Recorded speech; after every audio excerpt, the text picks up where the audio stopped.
नमस्कार दोस्तों, स्वागत है आप सबका आपके अपने YouTube चैनल एग्ज़ाम टैबलेट में। दोस्तों इस वीडियो में हम लोग एएनएम और जीएनएम के एंट्रेंस एग्ज़ाम जो कि 2022 में वेस्ट बंगाल में हुए थे, उसमें किस तरह के क्वेश्चन पूछे गए थे उसको हम लोग देखेंगे। और यहाँ पे जो हम लोग देखेंगे वो बायोलॉजी में किस तरीके से जो क्वेश्चन पूछे गए हैं 2022 में, इस साल लाइफ साइंस में, बायोलॉजी में, वो किस तरह के क्वेश्चन आए हैं इसको हम लोग देखेंगे और ये आपके लिए भी काफ़ी इंपॉर्टेंट हो सकते हैं। तो चलिए इस वीडियो में हम लोग स्टार्ट करते हैं। जो फर्स्ट क्वेश्चन है उसको, pollination by bat is called. तो जो चमगादड़ के द्वारा जो पॉलिनेशन होता है, परागन होता है, इसको हम लोग क्या बोलते हैं?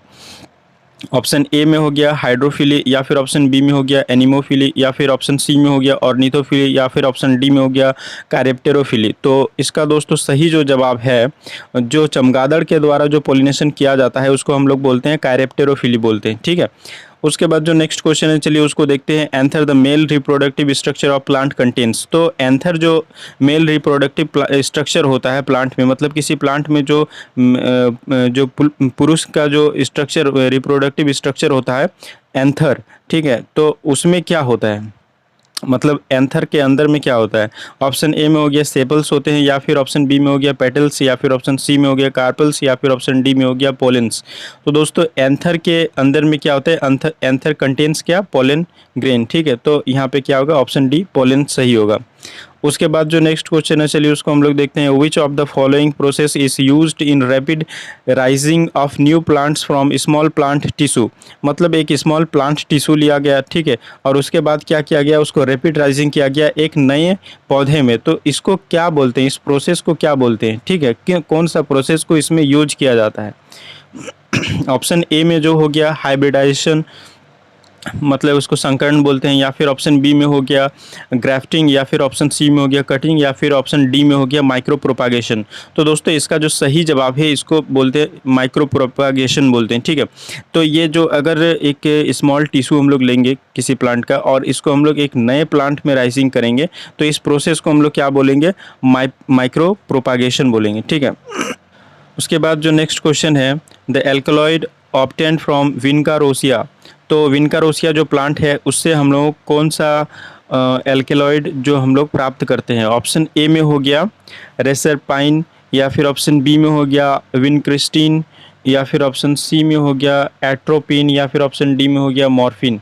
तो दोस्तों इसका जो सही जवाब है ये है ऑप्शन नंबर बी विनक्रिस्टीन। तो विनकारोसिया जो प्लांट है इससे जो एल्केलॉइड हम लोग को मिलता है ये विनक्रिस्टीन मिलता है। ठीक है, उसके बाद जो नेक्स्ट क्वेश्चन है उसको हम लोग देखते हैं। इन HIV the enzyme responsible for production of DNA from RNA। तो मतलब HIV में ह्यूमन इम्यूनोडिफिशियंसी जो वायरस होता है उसमें RNA से DNA के प्रोडक्शन में कौन सा एंजाइम जिम्मेदार होता है? ठीक है, मतलब RNA से DNA बनाता है, तो ये कौन सा एंजाइम बनाता है HIV में? तो ऑप्शन ए में हो गया ट्रांसक्रिप्टेज, या फिर ऑप्शन बी में हो गया हेलिकेज, या फिर ऑप्शन सी में हो गया DNA पॉलीमरेज, या फिर ऑप्शन डी में हो गया रिवर्स ट्रांसक्रिप्टेज। ठीक है, तो दोस्तों यहाँ पे इसका जो सही जवाब है ये है रिवर्स ट्रांसक्रिप्टेज। रिवर्स ट्रांसक्रिप्टेज क्या करता है? RNA से DNA बनाता है, किसमें? HIV में। ठीक है, उसके बाद जो नेक्स्ट क्वेश्चन है उसको हम लोग देखते हैं। Polio is transmitted from person to person through. तो पोलियो एक व्यक्ति से दूसरे व्यक्ति में कैसे फैलता है? ऑप्शन ए में हो गया हवा के थ्रू, एयर, या फिर ऑप्शन बी में हो गया कॉन्टामिनेटेड वाटर, मतलब जो प्रदूषित जल होते हैं उसके थ्रू, या फिर सेक्सुअल कॉन्टैक्ट, मतलब जिस तरीके से STD सेक्सुअली ट्रांसमिटेड डिजीज़ होते हैं, क्या सेक्सुअल कॉन्टैक्ट से भी फैलते हैं, या फिर ऑप्शन डी में हो गया इंसेक्ट वेक्टर, या फिर कोई कीड़ा के द्वारा या फिर फैलते हैं। तो दोस्तों इसका जो सही जवाब है इसको आपको कमेंट बॉक्स में देना है कि इसका क्या सही जवाब होगा। उसके बाद जो नेक्स्ट क्वेश्चन है इसको हम लोग देखते हैं। Blindness to red is known as. तो जो कलर ब्लाइंडनेस होता है ये किसी को ग्रीन नहीं दिखाई देता, किसी को रेड नहीं दिखाई देता, किसी को ब्लू नहीं दिखाई देता है। तो जिसमें रेड नहीं दिखाई देता इसको हम लोग क्या बोलते हैं? ऑप्शन ए में हो गया ड्यूटेरानोपिया, या फिर ऑप्शन बी में हो गया प्रोटानोपिया, या फिर ऑप्शन सी में हो गया ट्रिटानोपिया, या फिर ऑप्शन डी में हो गया एम्बाइलोपिया। ठीक है, तो इसका जो सही जवाब है जिसमें रेड नहीं दिखाई देता है इसको हम लोग क्या बोलते हैं? प्रोटानोपिया कहते हैं। ठीक है, उसके बाद जो नेक्स्ट क्वेश्चन है चलिए उसको हम लोग देखते हैं। The highly basic protein that remain associated with DNA। तो मतलब कौन सा ऐसा हाईली बेसिक मतलब बहुत ही ज़्यादा अत्यधिक क्षारीय होता है जो कि DNA से क्या होता है, एसोसिएटेड होता है, जुड़ा हुआ होता है। कौन सा ऐसा प्रोटीन है? ठीक है, तो ऑप्शन ए में हो गया हिस्टोन, या फिर ऑप्शन बी में हो गया ग्लोब्यूलिन, या फिर ऑप्शन सी में हो गया एल्ब्यूमिन, या फिर ऑप्शन डी में हो गया फाइब्रिनोजेन। तो दोस्तों इसका जो सही जवाब है ये हिस्टोन प्रोटीन जो है ये काफ़ी हाईली बेसिक होता है, मतलब काफ़ी अत्यधिक क्षारीय होता है और ये DNA से जुड़ा हुआ रहता है। ठीक है, उसके बाद जो नेक्स्ट क्वेश्चन है चलिए उसको देखते हैं। What is the correct term used to describe the complete set of genetic information of an organism. अगर किसी ऑर्गेनिज्म का जेनेटिक इन्फॉर्मेशन को हम लोगों को डिस्क्राइब करने को रहेगा, व्याख्या करने को रहेगा, तो कौन सा ऐसा टर्म है जिसको हम लोग यूज़ करेंगे और एक कंप्लीट सेट जेनेटिक इन्फॉर्मेशन का डिस्क्राइब हो जाएगा, व्याख्या हो जाएगा। तो ऑप्शन ए में हो गया जीन, या फिर ऑप्शन बी में हो गया न्यूक्लियस, या फिर ऑप्शन सी में हो गया जीनोम, या फिर ऑप्शन डी में हो गया प्रोटियोम। तो दोस्तों इसका जो सही जवाब है यहाँ पे जीनोम। ठीक है, उसके बाद जो नेक्स्ट क्वेश्चन है चलिए उसको हम लोग देखते हैं। The three small bones called malleus incus steps are found in which of the following sense organ। तो जो छोटे छोटे जो बोन होते हैं मेलस इनकस और स्टेप्स, ये कहाँ पे पाए जाते हैं, कौन से सेंस ऑर्गन में पाए जाते हैं? आई में यानी आँख में, या फिर कान में, या फिर नाक में, या फिर जीभ में। तो दोस्तों इसका जो सही जवाब है कि मेलस इनकस और स्टेप्स जो होते हैं ये कहाँ होते हैं, कान में होते हैं, ईयर में होते हैं। ठीक है, उसके बाद जो नेक्स्ट क्वेश्चन है चलिए उसको देखते हैं। Asexual reproduction through budding take place. तो एसेक्सुअल जो रिप्रोडक्शन होता है ये बडिंग के थ्रू किस में होता है? ऑप्शन ए में हो गया अमीबा, या फिर ऑप्शन बी में हो गया सैक्रोमाइसिस, या फिर ऑप्शन सी में हो गया पेनिसिलियम, या फिर ऑप्शन डी में हो गया बेसिलस। तो दोस्तों इसका जो सही जवाब है ये है सैक्रोमाइसिस। सैक्रोमाइसिस में क्या होता है, एसेक्सुअल रिप्रोडक्शन होता है और किसके थ्रू होता है, बडिंग के थ्रू होता है। ठीक है, उसके बाद जो नेक्स्ट क्वेश्चन है चलिए उसको देखते हैं। What is the number of chromosomes in human germ cell. तो ह्यूमन जर्म सेल में जो क्रोमोसोम का संख्या होता है, नंबर होता है, वो कितना होता है? 60, 23, या फिर 46, या फिर 40। तो दोस्तों इसका जो सही जवाब है ये है 23। ठीक है, 23 जो क्रोमोसोम होते हैं वो कहाँ होते हैं, ह्यूमन जर्म सेल में। ठीक है, उसके बाद जो नेक्स्ट क्वेश्चन है चलिए उसको हम लोग देखते हैं। The cell organelle directly involve in protein synthesis. तो कौन सा ऐसा कोशिकांग है जो कि डायरेक्टली प्रोटीन का सिंथेसिस करता है, प्रोटीन का सिंथेसिस करता है, मतलब बनाता है। ठीक है, ऑप्शन ए में हो गया गोल्जी बॉडीज, या फिर ऑप्शन बी में हो गया न्यूक्लियस, या फिर ऑप्शन सी में हो गया राइबोसोम, या फिर ऑप्शन डी में हो गया लाइसोसोम। तो दोस्तों इसका जो सही जवाब है ये है राइबोसोम। राइबोसोम जो कोशिकांग है ये क्या करता है, ये प्रोटीन का सिंथेसिस करता है। ठीक है, उसके बाद जो नेक्स्ट क्वेश्चन है, which one of the following disease is not mosquito borne. तो निम्न में से कौन सा ऐसा बीमारी है, जो डिजीज़ है जो कि क्या होता है, जो कि मच्छर के द्वारा नहीं फैलता है। ठीक है, तो ऑप्शन ए में हो गया डेंगू, या फिर ऑप्शन बी में हो गया चिकनगुनिया, या फिर ऑप्शन सी में हो गया प्लेग, या फिर ऑप्शन डी में हो गया मलेरिया। तो दोस्तों इसका जो सही जवाब है ये है प्लेग। प्लेग देखिए चूहों के द्वारा फैलता है। उसके बाद जो नेक्स्ट क्वेश्चन है, which one of the following is an endangered species in India. तो यहाँ पे इंडिया में, हमारे देश में कौन से ऐसा निम्न में से कौन सा ऐसा स्पीसीज है जो कि इंडेंजर्ड स्थिति में है, मतलब विलुप्त होने के कगार पे है। तो दोस्तों इसका ऑप्शन है स्पॉटेड डियर, या फिर वन हॉर्न्ड राइनोसेरस, या फिर ऑप्शन सी में हो गया पीकॉक, या फिर ऑप्शन डी में हो गया चीता। तो दोस्तों इसका जो सही जवाब है, हमारे देश में जो विलुप्त होने के कगार पर हैं वो है वन हॉर्न्ड राइनोसेरस। ठीक है, उसके बाद जो नेक्स्ट क्वेश्चन है, which one of the following is not a reflex action. तो निम्न में से कौन सा ऐसा एक्शन है जो कि रिफ्लेक्स एक्शन नहीं है। मतलब देखिए रिफ्लेक्स एक्शन उसको बोलते हैं जो कि इनवॉलेंट्री है, मतलब जिस पे आपका कंट्रोल नहीं है। तो इनमें से यहाँ पे कौन सा ऐसा ऑप्शन है इस ऑप्शन में जो कि वॉलेंट्री एक्शन है, जिसको आप कंट्रोल कर सकते हैं। ठीक है, तो ऑप्शन ए में हो गया कफिंग, यानी जो खांसते हैं आप उसको, वो क्या है कि रिफ्लेक्स एक्शन नहीं है। या फिर ऑप्शन बी में हो गया स्वेटिंग, जो आपको पसीना आता है। या फिर ऑप्शन बी में हो गया, ऑप्शन सी में हो गया ब्लिंकिंग ऑफ आई, जो पलकों का जो झपकना होता है। या फिर ऑप्शन डी में हो गया स्नीचिंग, जो मतलब आपको छींक आती है। तो इनमें से कौन सा ऐसा ऑप्शन जो है ये सही होगा कि ये वॉलेंट्री एक्शन है, मतलब रिफ्लेक्स एक्शन नहीं है। तो इसका जवाब आपको कमेंट बॉक्स में नीचे कमेंट करके देना है। और उसके बाद जो नेक्स्ट क्वेश्चन है चलिए उसको देखते हैं। The V-shaped chromosome seen in meiotic metaphase are. तो वी शेप्ड का जो क्रोमोसोम होता है ये मायोटिक मेटाफेज में कब दिखाई देता है, ठीक है। तो उसका जो ऑप्शन है एक्रोसेंट्रिक जो क्रोमोसोम्स होते हैं वो भी शेप्ड होते हैं, या फिर ऑप्शन बी में हो गया एसेंट्रिक, या फिर ऑप्शन सी में हो गया मेटासेंट्रिक, या फिर ऑप्शन डी में हो गया सब मेटासेंट्रिक।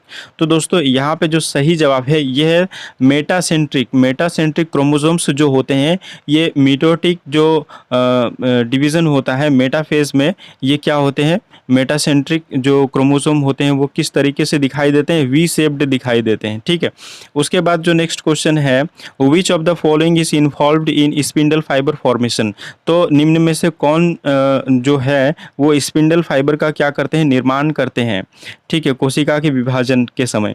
या ऑप्शन ए में हो गया लाइसोसोम, ऑप्शन बी में हो गया माइटोकॉन्ड्रिया, या फिर ऑप्शन सी में हो गया गोल्जी बॉडीज, या फिर ऑप्शन डी में हो गया माइक्रोट्यूब्यूल्स। तो दोस्तों इसका जो सही जवाब है ये है माइक्रोट्यूब्यूल्स। माइक्रोट्यूब्यूल्स क्या करते हैं, कोशिका के विभाजन के समय स्पिंडल फाइबर का निर्माण करते हैं। उसके बाद जो नेक्स्ट क्वेश्चन है, देखिए यहाँ पे खाली स्थान है, उसके बाद पूछा है is a gaseous plant hormone. तो निम्न में से कौन सा ऐसा हार्मोन है कि जो कि एक गैसियस प्लांट हार्मोन है, ठीक है। ऑप्शन ए में हो गया ऑक्सिन, या फिर ऑप्शन बी में हो गया जिब्रेलिन, या फिर ऑप्शन सी में हो गया इथाइलिन, या फिर ऑप्शन डी में हो गया एब्सिसिक एसिड। तो दोस्तों इसका जो सही जवाब है ये है इथाइलिन। इथाइलिन जो है ये एक गैसियस प्लांट हार्मोन है। उसके बाद जो नेक्स्ट क्वेश्चन है चलिए उसको देखते हैं।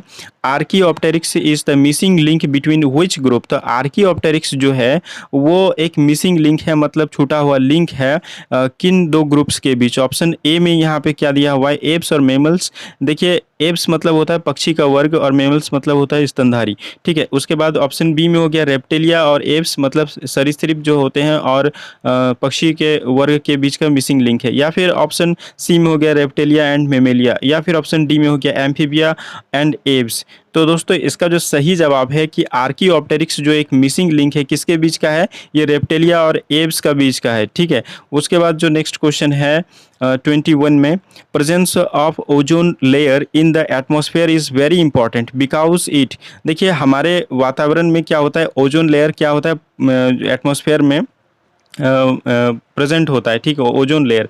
तो ये काफ़ी इंपॉर्टेंट होते हैं। क्यों इंपॉर्टेंट होते हैं, ऑप्शन ए में हो गया प्रोवाइड रेन टू अर्थ, मतलब पृथ्वी में क्या करते हैं, बारिश करते हैं। या फिर ऑप्शन बी में हो गया protect earth from UV radiation, तो अर्थ को क्या करते हैं, अल्ट्रा वायलेट जो रेडिएशन आती हैं सूर्य से उससे बचाते हैं। या फिर ऑप्शन सी में हो गया प्रोटेक्ट अर्थ फ्रॉम फ्लोड, या फिर बाढ़ से पृथ्वी को बचाते हैं। या फिर ऑप्शन डी में हो गया protect earth from volcanic eruption, मतलब जो हमारे पृथ्वी पे जो क्या बोलते हैं ज्वालामुखी उद्गार होते हैं उससे बचाते हैं। तो दोस्तों इसका जो सही जवाब है कि ओजोन लेयर जो हमारे एटमॉस्फेयर में उपस्थित होते हैं, प्रेजेंट होते हैं, ये काफ़ी इंपॉर्टेंट होते हैं। क्यों इंपॉर्टेंट होते हैं, क्योंकि ये protect earth from ultraviolet radiation, ये पृथ्वी को यूवी रेज से बचाते हैं, ठीक है। उसके बाद जो नेक्स्ट क्वेश्चन है चलिए उसको देखते हैं। ऑप्टिक नर्व इज़, तो ऑप्टिक नर्व जो है वो क्या है, वो एक जिससे हम लोग देखते हैं, ठीक है। तो ऑप्टिक नर्व क्या है,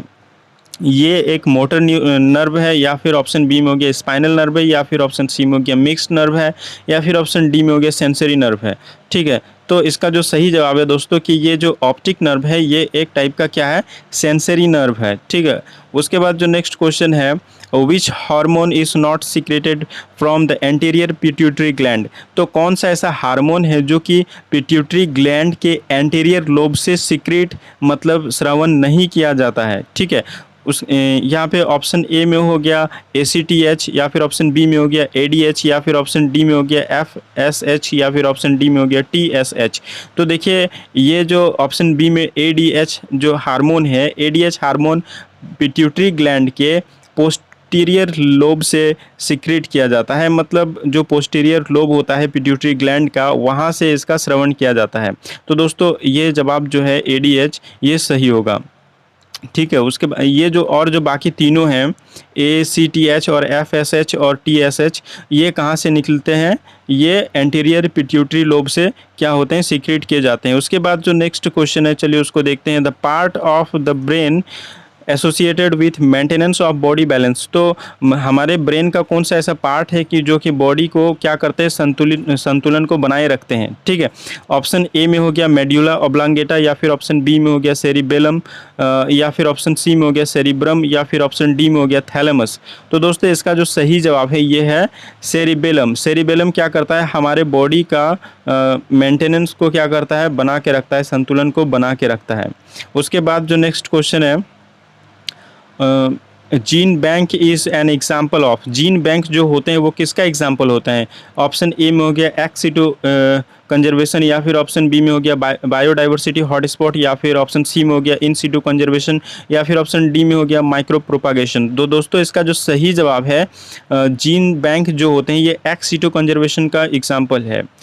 ठीक है, उसके बाद जो नेक्स्ट क्वेश्चन है, who is the author of the book entitled origin of species. जो ओरिजिन ऑफ स्पीसीज जो किताब है इसको किसने लिखा है? ऑप्शन ए में हो गया ग्रेगर जॉन मेंडल, या फिर ऑप्शन बी में हो गया चार्ल्स डार्विन, या फिर ऑप्शन सी में हो गया जे.बी. लेमार्क, या फिर ऑप्शन डी में हो गया स्टैनली मिलर। तो दोस्तों इसका जो सही जवाब है, जो ओरिजिन ऑफ स्पीसीज लिखा है ये चार्ल्स डार्विन ने लिखा है।